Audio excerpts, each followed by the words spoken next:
Hey there, Heather Boyd Wire here. Today I'm making adjustable semi-precious stone rings that are perfect for selling. You are going to need 20 gauge wire, 6 or 8 millimeter beads, and your tools. I'm starting with about 8 to 10 inches of 20 gauge wire, and we are going to turn it around the ring mandrel.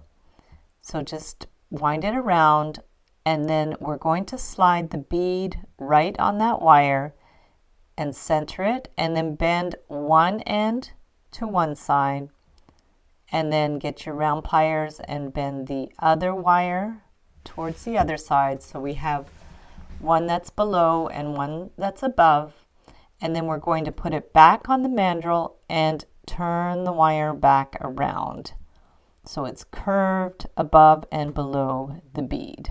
So now we're going to bend the wire just to one side of the bead and down on the other side, and put it back on the mandrel. Make sure you're holding the wires together and just wind it around the bead. So we're going to go all the way around, and then take the other wire. We have one wire to one side and one wire to the other side.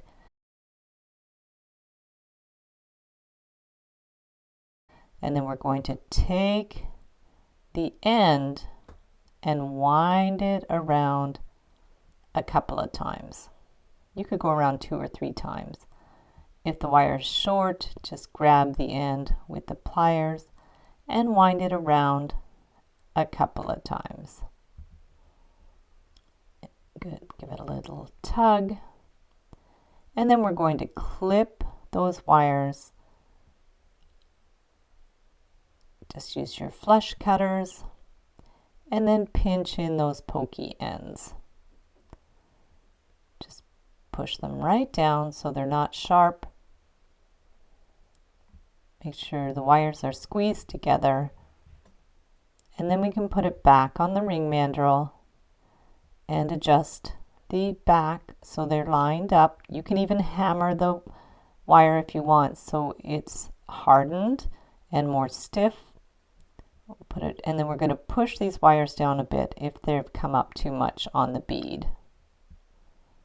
And there you have your adjustable hematite ring. You can also use 8 millimeter beads, that's the miracle bead, or I have a rose quartz bead in the 6 millimeter. Now if you want to make it a little more simple, you can just go around the bead just like a half turn like that, and then the same on the other side. So the wire has just gone around once on either side rather than 2 times in the previous ring. So start the bend a little bit on either side to make sure it's snug around the bead. Just start that bend a little bit, and then we're going to wind the wire around the band. Just go slowly to make sure it doesn't get distorted. And then just take that wire and wind it around as many times as you want. You might have to push the wire down a little bit. That's fun. And just hold it snugly, and then wind the wire around. Grab that end, bring it around. And the length of the wire really depends on the size of your bead and the size of your ring. So I always cut my wire a little bit too long. So we've gone around a couple of times, and then if you want to go around a third time, just bring it around again. Give it a good little tug. And again, you can push those wires down. From there, we're going to clip it flush. Same on the other side. We're just going to clip it flush. And then give it a little bit of a pinch to get that pokey end in there. And again, with the flat pliers, do any little adjusting that you need. can use your pliers to help adjust it. You can even use nylon tipped pliers if you're worried about scratching the wire. Put it back on the ring mandrel. Do any little last minute adjustments. Again, you can hammer the ring if you want to work harden the wire. And there it is with the 8mm bead and a simple single wrap.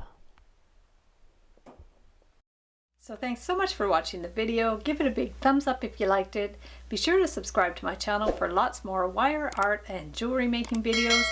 And if you'd like to share photos of your wire art and jewelry, be sure to join the Wire Makers Club on Facebook.